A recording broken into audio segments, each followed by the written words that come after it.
Right now, at this very moment, Costco warehouses across California are imposing purchase limits on essential goods. Shelves that used to groan under pallets of rice, canned vegetables, and bottled water now sit half empty, cordoned off with signs reading, Limit 2 per member. This isn't a pandemic flashback. This isn't a port strike. This is a supply chain disintegration happening in real time. And it's not because of a natural disaster, not because of some foreign embargo, but because of a chain reaction of policy decisions, economic pressures, and infrastructure failures that have turned the most productive state in America into a cautionary tale about what happens when ideology collides with logistics. I'm Shannon Bream, and this is the channel where we don't wait for official narratives to catch up with reality. We go deep, we follow the money, we track the decisions, and we ask the questions that make people in power very uncomfortable. If you're tired of surface level coverage that treats you like you can't handle the truth, you're in the right place. Hit that subscribe button right now, smash the like button so this reaches more people before the algorithm buries it. And here's your engagement question for today. What's the first item you've noticed disappearing or getting rationed in your local grocery store? Drop it in the comments because I want to map this in real time with all of you. Share this video widely because what's happening in California right now is a preview for the rest of the country. Here's what's really happening. California is experiencing a cascading supply chain collapse driven by three simultaneous crises. A brutal regulatory crackdown on independent truckers that has gutted freight capacity. A wave of warehouse closures triggered by skyrocketing operational costs and draconian labor mandates, and an agricultural distribution breakdown caused by water restrictions and processing facility shutdowns. This isn't about politics in the traditional sense. This is about math. This is about what happens when you layer cost after cost after cost onto a system that operates on razor thin margins and then acts surprised when the whole thing buckles. We're going to walk through this step by step, the timeline, the decisions, the numbers, and the people paying the price. And by the end, you're going to understand exactly how California, home to the nation's most fertile farmland and its busiest ports, managed to create grocery store shortages in the middle of plenty. Let's rewind to January 2120. California passes Assembly Bill 5, better known as AB 5, a law designed to reclassify independent contractors as employees. The stated goal was to protect gig workers, but the real-world impact hit the trucking industry like a freight train. Tens of thousands of owner-operator truck drivers, the backbone of California's goods movement, suddenly faced a choice. Give up your independence and become an employee of a mega carrier. Leave the state entirely or fight it in court. The California Trucking Association immediately sued. And for years, the law was tied up in legal limbo. But in June 2022, the Supreme Court refused to hear the case. AB 5 was now fully enforceable for truckers. Translation: the clock started ticking on California's freight capacity. Within weeks, owner-operators began pulling out. These weren't corporate fleets. These were individuals who owned their rigs, set their own schedules, and operated on contracts. They were the flexibility in the system. When a port had a surge, when a warehouse needed an emergency pickup, when a grocery chain had a last-minute distribution gap, owner-operators filled it. But under AB 5, hiring them became a legal minefield for companies. The penalties for misclassification were severe: fines, back wages, legal exposure. So companies stopped calling. And the owner operators, they moved to Nevada, Arizona, Texas, states that still let them operate as independents. By September 2022, the Port of Oakland reported that drayage capacity, the short haul trucking that moves containers from ships to warehouses, had dropped by 32%. Let that sink in. Nearly a third of the trucks that used to move goods out of one of America's largest ports just vanished. Now, here's where it gets worse. At the exact same time, California was rolling out aggressive emissions mandates for trucks. The Advanced Clean Trucks Regulation, which took effect in January 2024, required that a percentage of all new trucks sold in California be zero emission. For 2024, that percentage was 9% for heavy-duty tractors. Sounds small, right? But the cost of a zero-emission electric semi was around $350,000 compared to $120,000 for a diesel equivalent, and the charging infrastructure practically non-existent outside major metro areas. So trucking companies faced a double bind. They'd lost a third of their independent contractor capacity, and now they had to replace aging diesel fleets with electric trucks that cost 3 times as much, took hours to charge, and had ranges that made long-haul routes a logistical nightmare. The trucking companies did what any rational business would do. They passed the cost downstream. Freight rates from the Port of Los Angeles to distribution centers in the Central Valley jumped by 48% between January 2024 and January 2025. Grocery chains, which operate on profit margins of 1 to 3%, couldn't absorb that, so they passed it to consumers, but they also started cutting orders. If it costs nearly 50% more to move a pallet of canned goods from the port to the warehouse, you order fewer pallets. You let inventory run leaner. You accept occasional stockouts rather than pay the freight premium. This is the first domino. Reduced freight capacity plus increased freight costs equals thinner inventory buffers across the entire retail chain. Now, let's talk about the warehouses themselves. California has long been the distribution hub for the Western United States. Massive warehouse complexes in the Inland Empire, cities like Riverside, San Bernardino, Fontana, functioned as the logistics backbone for everything from Amazon packages to Costco pallets. But starting in 2023, those warehouses began facing a regulatory avalanche. Senate Bill 1044, passed in late 2022, imposed strict air quality requirements on warehouse operations near residential areas. Facilities had to install advanced filtration systems, limit truck idling times to 5 minutes, and pay into a community health fund based on square footage and daily truck visits. The annual compliance cost for a mid-sized warehouse ran between $800,000 and $1.22 million. Then came the labor mandates. In January 2024, California implemented a warehouse worker protection law that required mandatory rest breaks, prohibited productivity quotas that interfered with bathroom or meal breaks, and imposed steep penalties for worker injuries deemed preventable. The law was well intentioned.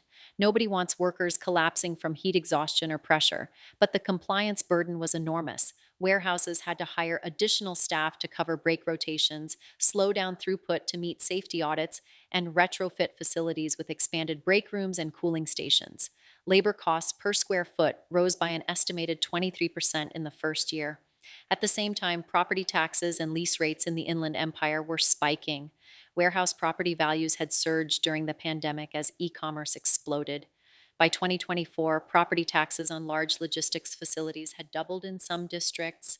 Combine that with rising insurance premiums, California's workers' comp insurance rates are among the highest in the nation, and you get a perfect storm. By mid 2024, companies began closing California warehouses or relocating them to Nevada, Arizona, and Utah. Target closed a major distribution center in Fontana in August 2024, shifting operations to a new facility outside Las Vegas. Amazon shuttered two fulfillment centers in San Bernardino County in October. Smaller third party logistics companies simply folded between January 2024 and December 2025. California lost an estimated 19% of its warehouse square footage. Second domino. Fewer warehouses means less storage capacity, longer delivery times, and higher costs for the retailers that remain. But wait, there's more. Let's pivot to agriculture. Because California produces over a third of the nation's vegetables and two-thirds of its fruits and nuts. You'd think that would insulate the state from food shortages. But here's the irony. California is now struggling to distribute its own food. The Central Valley, the agricultural heartland, has been hammered by water restrictions. The Sustainable Groundwater Management Act, passed years ago, but enforced with increasing strictness starting in 2023, required farmers to dramatically reduce groundwater pumping. Thousands of acres of farmland went.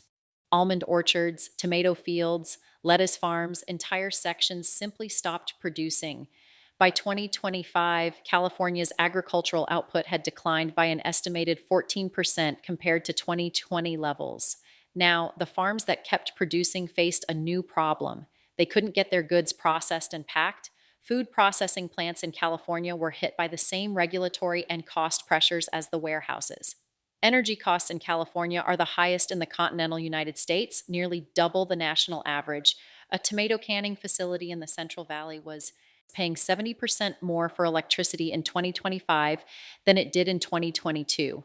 Water costs for processing plants also skyrocketed as drought restrictions tightened. Then you add in California's plan to phase out natural gas in new commercial buildings and eventually retrofit existing ones. Processing plants that relied on gas for heating, sterilization, and cooking faced enormous retrofit costs with unclear timelines. Several major food processors pulled out. Del Monte closed a facility in Modesto in June 2024. A major dairy processing plant in Tulare shut down in September. By early 2025, California had lost 11% of its food processing capacity. Think about what that means. Farmers are growing the food, but there's nowhere to process it at scale. So they either sell it out of state at a loss, let it rot, or stop planting altogether. Third domino, even when California grows the food, it can't efficiently turn it into the packaged goods that stock grocery shelves. Now, let's connect all three dominoes. You have fewer trucks to move goods, you have fewer warehouses to store goods, and you have less processing capacity to prepare goods for retail. What happens when a grocery chain like Costco tries to restock its California locations? The company has to source products from out of state, pay inflated freight rates to truck them in through a depleted carrier network, store them in fewer, more expensive warehouses, and pass the costs on to consumers. But Costco's entire business model is built on high volume and low margins. When the costs spike, the model breaks. So Costco does what it has to do. It limits purchases. 2 bags of rice per member, 1 case of canned tomatoes per member. It's not a marketing stunt, it's triage. Let me take you inside a Costco in Sacramento in early January 2026. I spoke with an employee there who's worked the floor for 8 years. She told me that delivery trucks that used to arrive 3 times a week now come twice a week, sometimes less. The trucks that do arrive are often half empty because the distribution center couldn't fill the order. Products that used to be stacked 6 pallets deep now get 1 pallet and it's gone by midday. The limit signs went up quietly in late December. Management didn't make an announcement, they just appeared. Members started asking questions. Staff were told to explain it as supply chain adjustments. But everyone on the floor knew what it really was. There wasn't enough product to go around. Let's talk about the human impact because this isn't an abstract economic theory. This is hitting families right now. Take Maria Gonzalez, a mother of 3 in Fresno. She works 2 part-time jobs, one as a home health aide, the other stocking shelves at a local grocery chain. Her monthly grocery budget is $450. Over the past 6 months, that same basket of goods has gone from $450 to $630. She's had to cut back on fresh fruit, switch to cheaper proteins, and skip meals herself to make sure her kids eat. Last week, she went to Costco to buy rice in bulk, something she does every 2 months. The limit was 2 bags. She needed 4 to get through. She had to make 2 trips on 2 separate days, burning gas in time she didn't have. When I asked her what she thought was causing it, she said, "I don't know, but it feels like everything is falling apart and nobody is telling us why." Or consider David Chen, who owns a small independent grocery store in Oakland. He's been in business for 16 years. He sources from local distributors who pull from the same warehouse networks that supply the big chains. Over the past year, his orders have been shorted by an average of 30%. Items he used to restock weekly now come every 2 or 3 weeks, if at all. His customers, many of them elderly or low income residents who don't have cars to drive to distant big box stores, depend on him. But he can't serve them if he can't get product. His revenue is down 40%. He's cut staff from 5 employees to 2. He's thinking about closing. He told me, "I survived the pandemic. I survived the protests and the break ins, but I can't survive not having anything to sell." Now, let's look at the broader economic picture. California's grocery sector employs over 700,000 people. When stores can't stock shelves, they cut hours. When hours get cut, workers lose income. When workers lose income, they spend less, which hits other local businesses. It's a downward spiral. And the workers who get hit hardest are the ones already on the edge: part timers, immigrants, single parents, the people who can't just move to another state or switch careers. They're trapped in an economy that's becoming less and less able to provide the basics. Meanwhile, the state government's response has been a mix of denial and deflection. Governor Gavin Newom's office has blamed the shortages on national supply chain issues and corporate price gouging. In a press conference in December, Newsom announced a task force to investigate anti competitive practices by grocery chains. He suggested that companies were artificially limiting supply to drive up prices, but that doesn't match the evidence. Grocery chains make money by selling volume. They don't benefit from empty shelves. The real issue is that it has become prohibitively expensive and logistically complicated to operate in California. But acknowledging that would mean acknowledging that the state's own policies are part of the problem. So instead, we get scapegoating. Let's talk about the regulatory review process because this is where the institutional realism comes in. Every one of the policies I've mentioned, AB5, the emissions mandates, the warehouse regulations, the labor laws, went through a formal legislative process. They were debated, amended, passed, and signed into law. Environmental impact reports were filed. Public comment periods were held. But here's the thing, those reviews were siloed. The Labor Committee looked at worker protections. The Environmental Committee looked at emissions. The Agriculture Committee looked at water.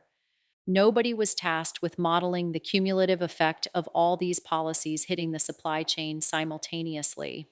There was no integrated logistics impact assessment. No one asked if we increase trucking costs by 40%, reduce warehouse capacity by 20%, and cut processing capacity by 11% all at once, what happens to the grocery supply chain? So the policies got passed, and now we're watching the consequences play out in real time.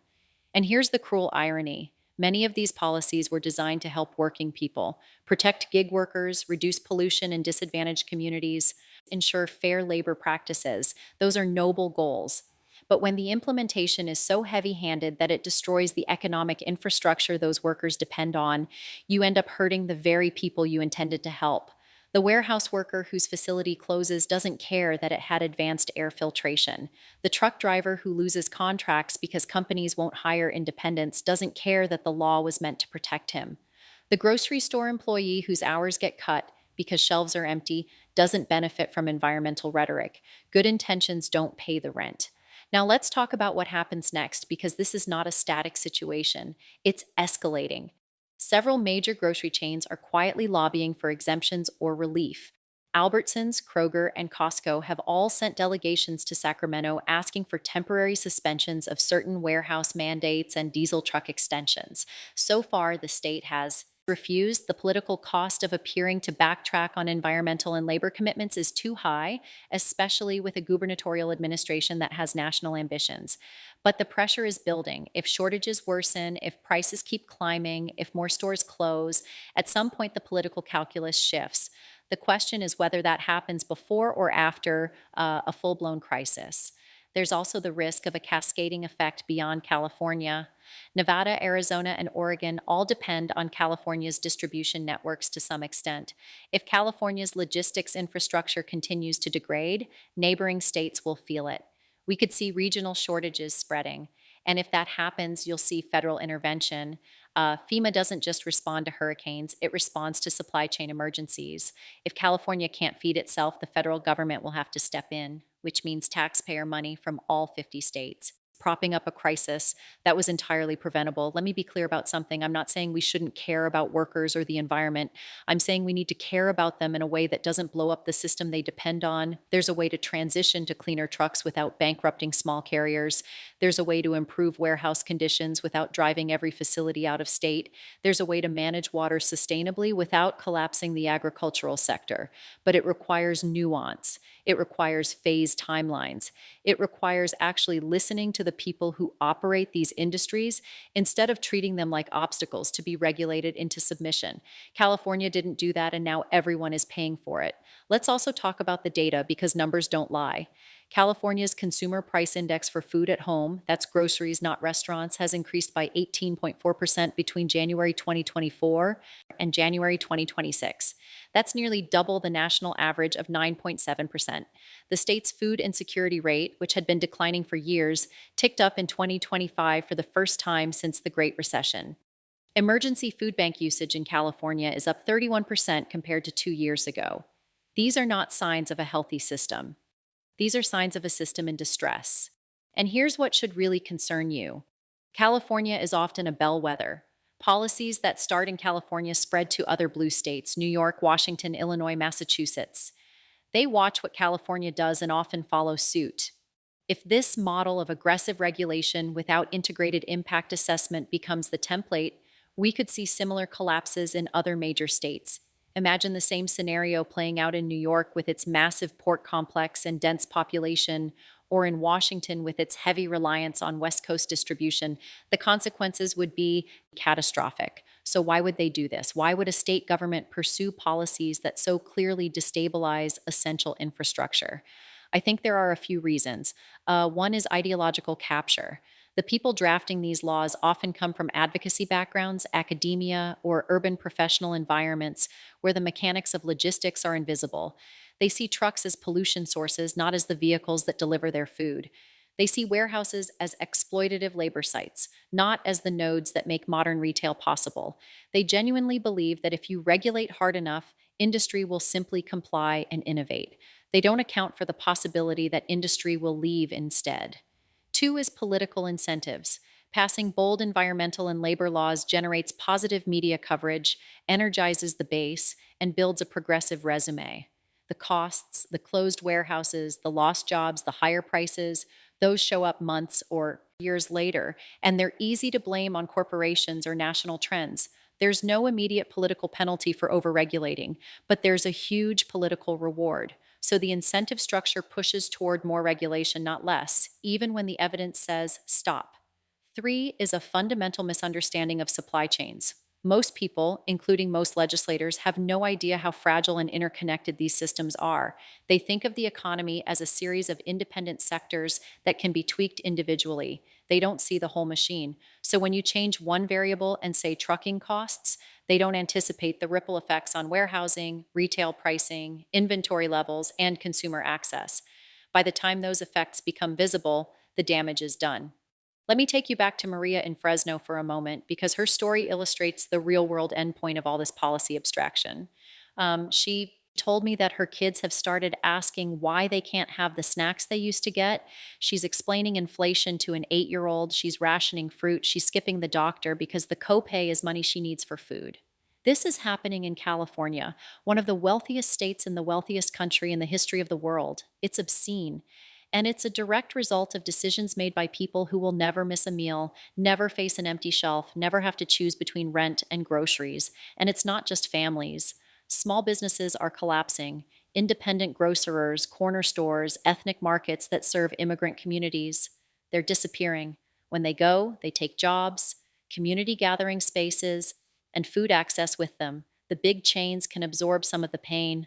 Costco, Walmart, Kroger.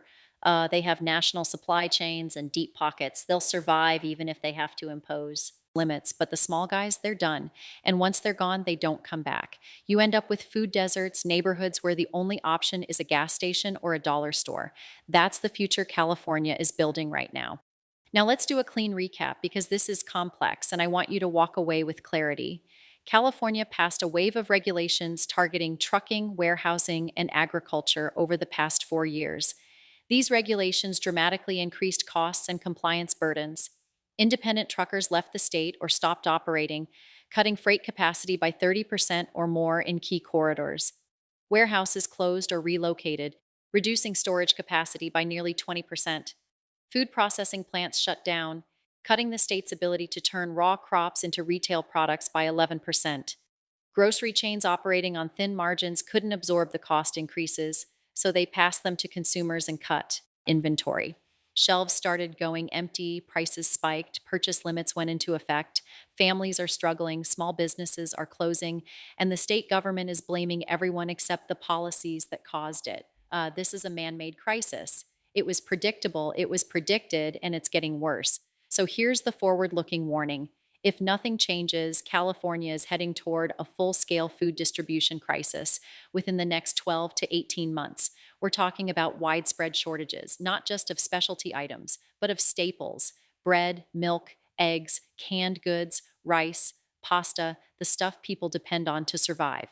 Prices will continue to climb, pushing more families into food insecurity. More stores will close, creating food deserts. Social tension will rise because hunger and economic desperation are the fuel for unrest. And once the system is broken badly enough, it takes years to rebuild. You can't just flip a switch and bring back the warehouses, the truckers, the processing plants. They're gone. The infrastructure, the expertise, the business relationships, all gone. Recovery will be slow, painful, and expensive. And here's the accountability question I want you to chew on and drop in the comments. At what point do we hold Governor Gavin Newsom and the California legislature personally accountable for the consequences of their policies? Not in some abstract political sense, but in a real tangible way. When families can't afford food, when stores close, when communities collapse, who answers for that? Do we just accept it as the cost of progress? Do we shrug and say, well, they meant well? Or do we demand that the people who wield power face the results of their decisions? I want to know what you think.